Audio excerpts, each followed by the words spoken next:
નમસ્કાર વાલા વિદ્યાર્થી મિત્રો, સ્વાગત છે તમારું। આજે વાત કરીશું ધોરણ 6માં મિત્રો આપણી હિન્દી વિષયની તારીખ 9/10/2025ના રોજ જે પેપર લેવામાં આવનાર છે તેના પેપરનું આપણે સચોટ સંપૂર્ણ સોલ્યુશન કરીએ।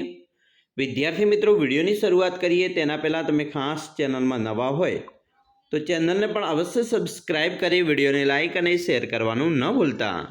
તો મિત્રો, ધોરણ 6ની અંદર હિન્દી વિષયનું આપણું જે પેપર 80 ગુણનું છે, 3 કલાકની અંદર આપણી શાળામાં પેપર પૂર્ણ કરવાનું છે। ત્યારે પ્રશ્ન નંબર 1 છે, એનો અ છે, प्रश्नों के सविस्तर उत्तर लिखिए।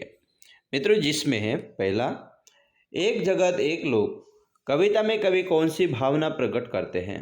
तो उसका सही जवाब है कवि एक जगत एक लोग कविता में विश्व बंधुत्व की भावना प्रकट करते हैं। दूसरा, फूल सूरज और दीपक से हमें क्या सीख मिलती है? जवाब, फूल सूरज और दीपक से हमें यह सीख मिलती है कि हमें बिना किसी भेदभाव के सभी के जीवन में खुशियों और प्रकाश फैलाना चाहिए। तीसरा, नदियाँ और पर्वत अपने बारे में क्या कहते हैं? जवाब, नदियाँ और पर्वत अपने बारे में कहते हैं कि वे सबके लिए हैं और किसी के साथ भेदभाव नहीं करते। मित्रों, उसके बाद वह है, पहली सुलझा कर उसके उत्तर लिखिए। जिसमें पहला है, बड़े सवेरे उठती हूँ मैं, सैर गगन की करती हूँ मैं, आलस सुस्ती तनिक न करती, हरदम ही कुछ करती हूँ मैं। तो उसका सही जवाब है चिड़िया। दूसरा, पर्वत से निकलती हूँ मैं, दूर दूर तक चलती हूँ मैं, अपने साथ सब बहा ले जाती, कहलाती हूँ मैं माता सबकी। उसका जवाब है नदी।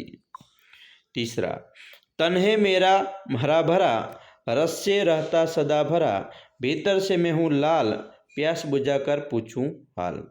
और उसका जवाब है तरबूज। उसके बाद मित्रों प्रश्न 2 है, सही वाक्यांश चुनकर वाक्य फिर से लिखिए। पहला है, जंगल में शिकारी ने एक हिरनी को देखा। दूसरा, पशु पक्षी के बच्चे को शावक कहते हैं। उसके बाद मित्रों प्रश्न है ब, प्रश्नों के उत्तर संक्षिप्त में लिखिए। जिसमें पहला है, शिकारी की गोली हिरनी को कहाँ लगी? तो शिकारी की गोली हिरनी को टांग में लगी। दूसरा, बिच्छू ने ननी से क्या प्रार्थना की? तो बिच्छू ने ननी से प्रार्थना की कि वह उसे बचा ले। तीसरा, रेशमा की माँ क्या बनना चाहती थी? तो रेशमा की माँ रेशमा के लिए स्वेटर बनाना चाहती थी। चौथा, अपने काम के प्रति किसान की कैसी भावना थी? तो किसान की अपनी काम के प्रति बहुत अच्छी भावना थी, वह अपने काम को ईश्वर की पूजा के समान मानता है।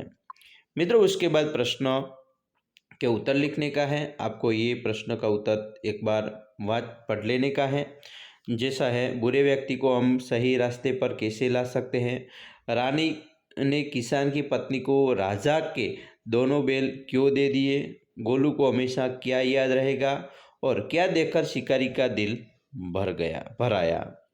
उसके बाद प्रश्न मित्रों 3 है, मुहावरे का अर्थ देकर वाक्य में प्रयोग करके लिखिए। पहला है, आँखों का तारा होना यानी बहुत प्यारा होना। वाक्य, हर बच्चा अपनी माँ की आँखों का तारा होता है। दूसरा, वचन देना यानी वादा करना। वाक्य, राम ने सीता को वचन दिया कि वह हमेशा उसका साथ देगा। तीसरा, अनसुनी करना यानी ध्यान न देना। वाक्य, हमें अपने बड़ों की बातों को अनसुनी नहीं करना चाहिए। चौथा, पीठ थपथपाना यानी शाबाशी देना। वाक्य, अध्यापक ने अच्छे नंबर लाने पर रोहन की पीठ थपथपाई। मित्रों प्रश्न 4, दिए गए चित्र के आधार पर कहानी लिखिए। मित्रों, ये जो चित्र आपेલું છે તેના આધારે આપણે આ રીતે कहानी લખી શકીએ છીએ। एक कौवा बहुत प्यासा था, वह पानी की तलाश में इधर उधर उड़ रहा था। उस एक घड़ा दिखाई दिया जिसमें थोड़ा पानी था। कौवे ने घड़े में कंकड़ डालना शुरू कर दिया।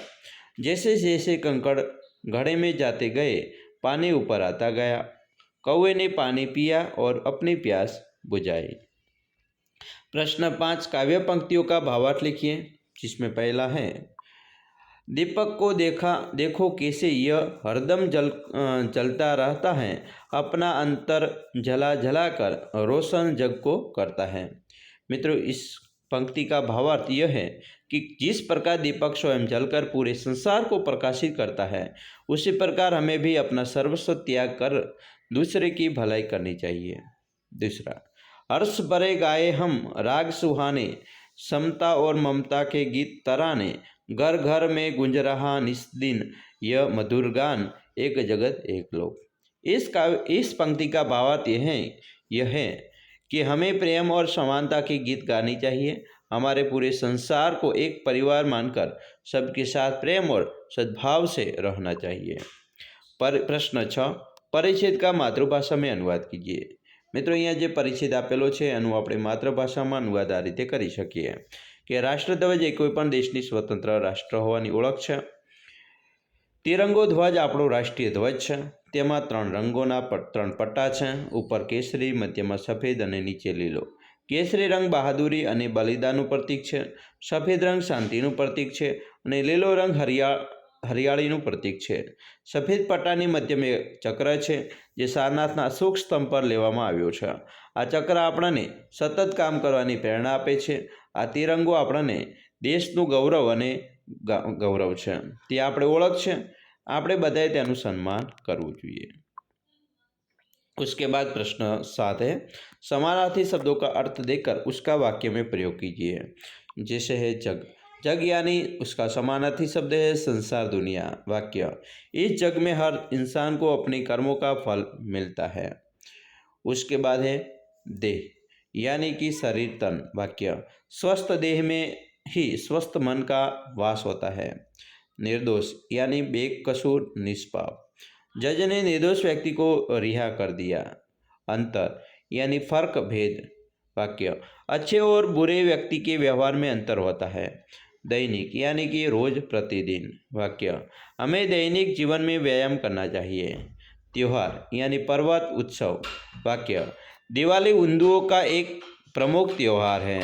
प्रश्न मित्रों 8, चित्र के आधार पर 8 से 10 वाक्य लिखिए। मित्रों, यहाँ जो पहला चित्र है वो एक ट्रेन आई हुई है। यहाँ पे एक व्यक्ति है, बराबर, तो वो कईक वांचन कर रहा है, बराबर। तो इस तरह आप अलग अलग से मित्रों लिख सकते हो। दूसरा चित्र है मित्रों, उसका वर्णन करते हैं हम। यह एक चित्र गांव का है। गांव के लोग नदी के पास बैठे हैं। एक व्यक्ति पेड़ के नीचे आराम कर रहा है। कुछ बच्चे खेल रहे हैं। नदी में कुछ लोग नहा रहे हैं। नदी के किनारे पेड़ पौधे हैं। यह एक शांत और प्राकृतिक दृश्य है। गांव में लोग मिलजुल कर रहते हैं। मित्रों, उसके बाद प्रश्न 9 है, वाक्य में उचित स्थान पर विराम चिन्ह लगाकर वाक्य फिर से लिखिए। जिसमें पहला है आपका नाम क्या है, तो मित्रों प्रश्नार्थ वाक्य आएगा। दूसरा, हमारे देश का नाम भारत है, यहाँ पूर्ण विराम आएगा। तीसरा, वाह, मित्रों अहीं आवशे अटक्या छे एटले अल्पविराम। यह कितना सुंदर दृश्य है, अहीं उद्गार चिन्ह आएगा। चौथा है आज खाने में दाल, पछी अल्पविराम, चावल, अल्पविराम, सब्जी और रोटी है, पूर्ण विराम। 5, नदी का पानी स्वच्छ है, बराबर, तो अहीं आवशे पूर्ण विराम। मित्रों प्रश्न 10, शब्दों का शब्दकोश के क्रमानुसार सही विकल्प पसंद कीजिए। मित्रों पहला है पवन, अंबर, उपला, सुंदर। इसमें से पहले स्थान पर कौन सा शब्द आएगा, तो पहला है अंबर। इसमें मित्रों तीसरे स्थान पर बतख। इसमें मित्रों दूसरे स्थान पर धन और इसमें मित्रों चौथे स्थान पर अंगूर आएगा। प्रश्न 11 है, किसी एक विषय पर निबंध लिखिए। मित्रों अहींया 3 तमने निबंध आपेला छे, वर्षा ऋतु, 15 अगस्त और रक्षाबंधन। तो 3 विषय मित्रों तमे निबंध छे ए अहींया मैं तमने बतावुं छुं, एकवार वांची लेजो। तमारी परीक्षामांथी 3 मांथी कोईपण एक निबंध मित्रों पूछी शके छे। जेम के रक्षाबंधन, तो पहलू है वर्षा ऋतु। तो वर्षा ऋतु विषे आ रीते तमारे निबंध मित्रों वांची लेवानो छे, जेना मुद्दा तैयार करी लेवाना छे। एना पछी मित्रों आवशे स्वतंत्रता दिवस पर निबंध एटले के 15 अगस्त। तो एना विषे पण मित्रों आ निबंध खास वांची लेवानो रहेशे अने तमारी परीक्षानी अंदर तमे आ रीते तैयारी करी शको छो अने सारी रीते लखी शको छो। एना पछी रक्षाबंधन पर निबंध, एना विषे पण मित्रों सरस मजानो निबंध तमारे आ रीते लखी देवानो रहेशे अने तैयारी करी लेवानी रहेशे। मित्रों आवी रीते तमारे अलग अलग प्रकारना निबंधो छे तमारी परीक्षामां आवी शके छे। મિત્રો અમે આશા રાખીએ છીએ તમને આપણો વિડીયો ખૂબ જ ઉપયોગી નીવડશે અને મિત્રો ખાસ વિડીયો ગમે હોય તો લાઈક કરજો, તમારા મિત્રો સુધી વિડીયોને શેર કરવાનું પણ ન ભૂલતા, જેથી કરી તેમને પણ મિત્રો ઉપયોગી બની શકે।